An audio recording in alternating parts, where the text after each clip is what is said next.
Welcome to the world of English. আজকের আমাদের এপিসোডে দেখাবো জিরান্ড। জিরান্ড মানে হচ্ছে ভার্বাল নাউন। আমরা এর আগের এপিসোডে দেখিয়েছি পার্টিসিপেল, যেটা ভার্বাল অ্যাডজেক্টিভ, অর্থাৎ ভার্ব প্লাস অ্যাডজেক্টিভ। আজকে দেখাবো ভার্ব প্লাস নাউন, অর্থাৎ ভার্বের শেষে আইএনজি যুক্ত করে এটাকে নাউন হিসেবে ব্যবহার করা হবে। কী কী ভাবে ব্যবহার করা হবে আমি তার 8টা পয়েন্ট দেখাচ্ছি এক এক করে, তাহলে আমাদের জিরান্ডটা সম্পূর্ণ হয়ে যাবে। তো প্রথমে দেখছি ভার্বের সাথে আইএনজি হয়েই নাউন হচ্ছে, এটাকে জিরান্ড, দ্য জিরান্ড হিসেবে ধরা হচ্ছে। তো ভার্ব প্লাস নাউন এই দুটো বৈশিষ্ট্য এর মধ্যে থাকবে।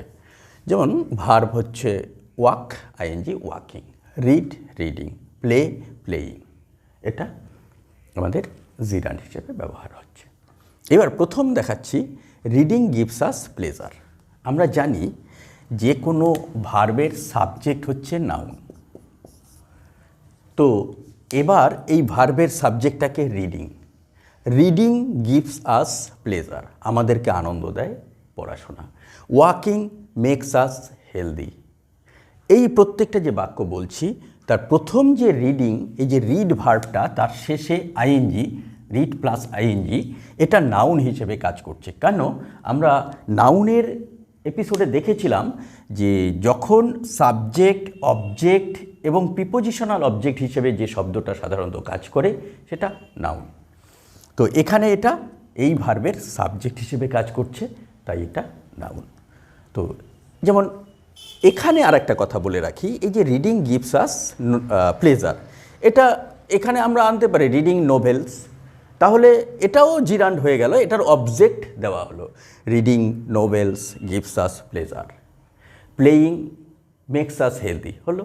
এবার যদি বলে playing cricket makes us healthy, আমরা অবজেক্টও রাখতে পারি, নাও রাখতে পারি, কিন্তু যদি সাবজেক্ট হিসেবে সেই আইএনজি যুক্ত শব্দটি, ভার্বের আইএনজি যুক্ত শব্দটি ব্যবহার হয় তাহলে সেটা নাউন হবে। আর যদি নাউন এবং তার ভার্বের বৈশিষ্ট্য নষ্ট হবে না, যেহেতু নাউন প্লাস ভার্ব দুটো, তাই এটাকে আমরা জিরান্ড বলবো। প্রথমটা হয়ে গেল। এবার আসছে দ্বিতীয়টা, এটা সাবজেক্ট হিসেবে ব্যবহার হয়, অবজেক্ট হিসেবে ব্যবহার হয়, প্রিপোজিশনাল অবজেক্ট হিসেবে। এই ব্যাপারটা যেমন প্রথমটা ছিল reading gives us pleasure, reading gives us pleasure, এটা তো বলা হলো গিভস আস প্লেজার।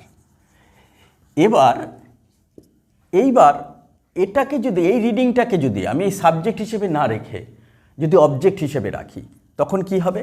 যেমন I am fond of reading, reading, এই যে এটা এবার নাউন হিসাবে, অফটা হচ্ছে প্রিপোজিশন। এবার এটা অবজেক্ট কিন্তু প্রিপোজিশনাল অবজেক্ট। কেন? প্রিপোজিশনের পরে বসেছে। আমি ভালোবাসি, আমার পছন্দ পড়া, reading, I am fond of reading, আমি মুগ্ধ, সবসময় পড়তে মুগ্ধ। তো এই যে এখানে অবজেক্ট হিসেবে, প্রিপোজিশনাল অবজেক্ট হিসেবে রিডিংটা বলে। I am fond of playing, I am fond of playing cricket, I am fond of dancing, I am fond of singing, হতেই পারে। মোট কথা এই অবজেক্ট হিসেবে, প্রিপোজিশনাল অবজেক্ট হিসেবে ব্যবহার হলে এটা জিরান্ড হবে। এবার যদি বলি যে তাহলে ডিরেক্ট অবজেক্ট যেটা হয় সেটা কি হবে? এটা হতে পারে দে, দে গিভস আস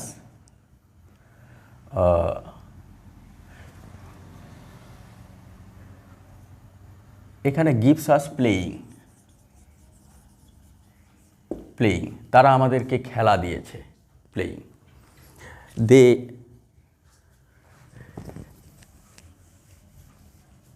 দে হেল্প আস ওয়াকিং, এই যে ওয়াকিং আমাদেরকে সাহায্য করেছে, আমাদেরকে সাহায্য করেছে ওয়াকিং। ঠিক আছে, এটা হচ্ছে অবজেক্ট হিসেবে ব্যবহার হওয়া, আর এটা হচ্ছে প্রিপোজিশনাল অবজেক্ট হিসেবে ব্যবহার হওয়া। এবার আসছে বোথ ইনফিনিটিভ অ্যান্ড জিরান্ট। একটা জিনিস মনে রাখতে হবে, আমাদের এই জিরান্ট এবং ইনফিনিটিভ এই দুটোই কিন্তু সিম্পল সেন্টেন্সে ব্যবহার হয় এবং দুটো সেন্টেন্সকে এক করতে আমরা এগুলো ব্যবহার করব। এখানে একটা উদাহরণ দেওয়া আছে, to see is to believe. যেমন to see is to believe. এইখানে এই যে টু সি এটা ইনফিনিটিভ, টু বিলিভ ইনফিনিটিভ, এটাকে আমরা জিরান করতে পারি। যেমন সিইং ইজ যা ভার্ব আছে তাই, আর বিলিভটাকে করে দিলাম বিলিভিং। এই যে আইএনজি এসছে, এই যে আইএনজি এসছে, তার মানে সিইং ইজ বিলিভিং। এখানে এই ইনফিনিটিভটা আর এখানে জিরান্ট একই হিসেবে একই জায়গায় ব্যবহার হচ্ছে।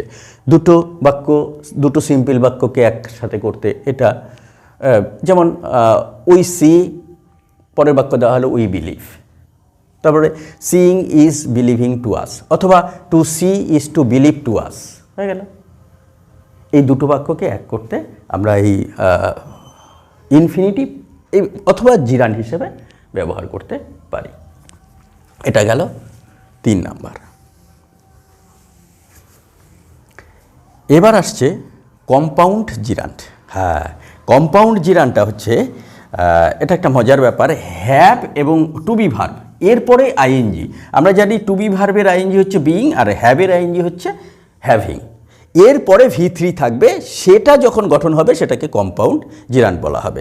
এবার এটার যখন আইএনজি থাকবে এরপরে কিন্তু ভার্বের ফর্মটা V3 থাকবে, অর্থাৎ পাস্ট পার্টিসিপল। যেমন he is desirous of being praised. দেখো, he is desirous, he is desirous of being, এই যে বিইং কথাটা আনা হয়েছে হতে, being প্রেইজড,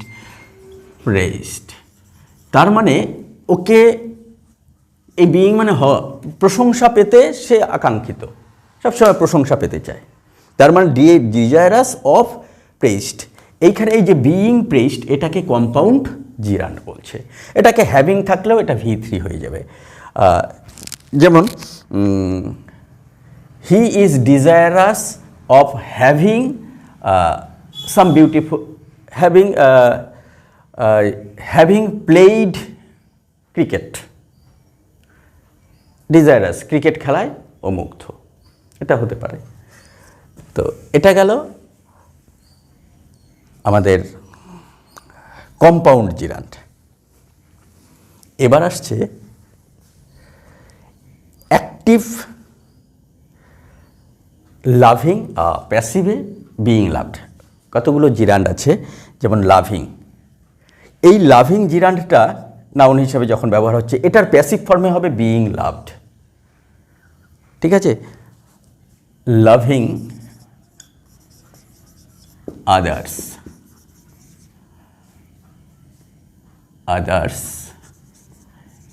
is a heavenly quality, QUALITY, quality. অন্যদের ভালোবাসা একটা ঐশ্বরিক গুণ। তো এখানে এই যে লাভিং আদার, অন্যদের, এইবার এটাকে প্যাসিভ হিসেবে ব্যবহার করেছি, being loved, is also being loved, passive being loved by others, এখানে বাই আদার্সটা আমরা নাও লিখতে পারি being loved is also a heavenly quality, heavenly quality. তো এখানে অন্যদের ভালোবাসাও একটা ঐশ্বরিক গুণ, আর নিজে অন্যদের ভালোবাসা পাওয়াটাও একটা ঐশ্বরিক গুণ। এই দুটোকেই এখানে এক্সিস্ট করানো হয়েছে। তাহলে এই অ্যাক্টিভ এটা হলো লাভিং আদার্স, আর প্যাসিভে হলো বিইং লাভড। এই দুটোকে ব্যবহার করা হয়। এবার আসছি, অ্যাক্টিভ হয়ে গেল, প্যাসিভ। এবার আসছে the making of the plan is in hand. এখানে এটা সিম্পল ব্যাপার, এই অফ প্রিপোজিশনের আগে দেখো এই জিরান্ড বসেছে নাউন হিসেবে, কিন্তু তার আগে দ্য ডিটারমিনার ব্যবহার করা যায়। The making of the plan, পরিকল্পনাটা মানে পরিকল্পনাটা একদম করতে হবে, হাতে চলে এসছে আমাদের এই পরিকল্পনা। এটা হতে পারে অফের আগে যে জিরানটা থাকে তার আগে দা বসানো যেতে পারে, এটা একটা নিয়ম। এবার আসছি পরেরটায়, যেটা বলছে ওয়াকিং স্টিক। এটা বলছে কম্পাউন্ড নাউন। নমিনাল কম্পাউন্ড আমরা আগে শিখেছি, সেই নমিনাল কম্পাউন্ড যেমন সিলিং ফ্যান, রাইটিং ডেস্ক, এই যে এখানে নমিনাল দুটো নাউন মিলে একটা নাউন হওয়াকে বলা হয়। যেমন ওয়াকিং, ওয়াকিং মানে হাঁটা, আবার স্টিক, STICK, এই স্টিক একটা মানে লাঠি, ওয়াকিং হলো হাঁটা, একটা দুটো জিনিস। কিন্তু যখন দুটো একসাথে হয়ে গেল তখন কিন্তু আবার ওয়ান থিং হয়ে গেল। ওয়াকিং স্টিক্স মানে একটাই লাঠি, একটাই লাঠি। ওকে, তো এইবার এরকম সিলিং ফ্যান, ফ্যান আমরা একরকম বলছি, যে সময় সিলিং ব্যবহার করছি তখন দুটো জিনিস না, ওই একটা ফ্যানই ওই সিলিংয়ের ফ্যানটা। টেবিল ফ্যান, টেবিলের জন্য যে ফ্যানটা। রাইটিং ডেস্ক, রাইটিং একটা জিরান্ড এবং ডেস্ক একটা, এটাকে বলা হচ্ছে কম্পাউন্ড নাউন বা নমিনাল কম্পাউন্ডের পার্ট হিসেবে জিরান্ড ব্যবহার হওয়া। এবার লাস্ট ওয়ান যেটা আসছে সেটা হচ্ছে জিরান্ড অ্যান্ড পার্টিসিপেলের তফাৎটা। এটা আমরা মাঝে মাঝেই ভুল করে থাকি, এটার উপর মনোযোগ একটু দিতে হবে। জিরান্ড এবং পার্টিসিপেলকে আইডেন্টিফাই করা, আমরা দুটো বাক্য লিখলেই বুঝতে পারবো। যেমন reading book, he goes to market, goes to market হয়ে গেল। আরেকটা বললাম he reading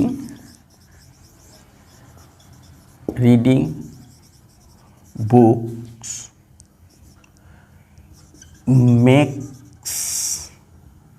makes his morning beautiful। তার মানে কি হলো? Reading books makes his morning beautiful. সকালের পড়াটা তার সকালটাকে সুন্দর বানায়। আরেকটা বলছে reading books he goes to market. কেন? এবার দুটো, একটা পার্টিসিপেল একটা জিরান্ড, আমি বর্ণনা করছি। প্রথম, এই রিডিংটা বুকস ও কী করেছে, এটা আইডেন্টিফাই করছে হি। এই হি এর জায়গায় মনে করো কমল আছে, এই কমল, তাহলে reading books Kamal goes to market, reading books he goes to market. আমরা জানি অ্যাডজেক্টিভ কাকে মডিফাই করে? নাউনকে মডিফাই করে, অথবা অ্যাডজেক্টিভকে প্রোনাউনকে মডিফাই করে বা প্রোনাউনকে কোয়ালিফাই করে। তাহলে এখানে এই রিডিংটা কাকে কোয়ালিফাই করছে? হিকে।